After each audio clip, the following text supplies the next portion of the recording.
akmıyor gönül pınarım. Çevrildi her yanım, çıkmaz yollarım. Bu nasıl bir dünya anlayamadım.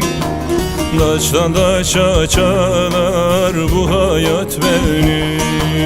Bu nasıl bir dünya anlayamadım. Taştan taşa çalar bu hayat beni.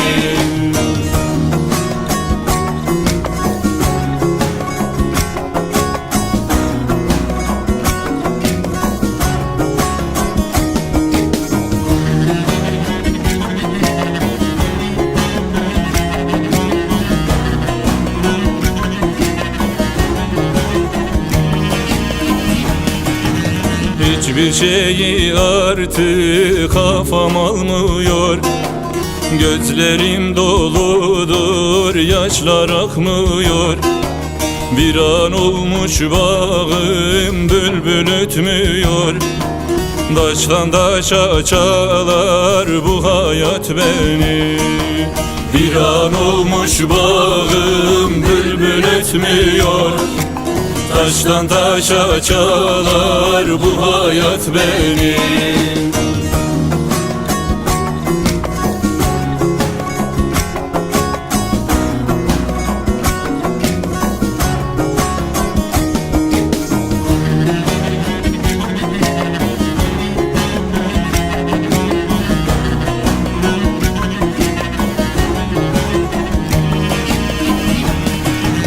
Büyümeden kurudu fidanlarım.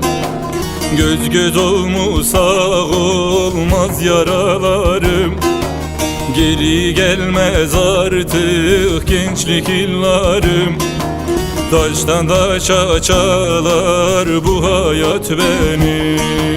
Geri gelmez artık gençlik yıllarım. Taştan taşa çalar bu hayat beni.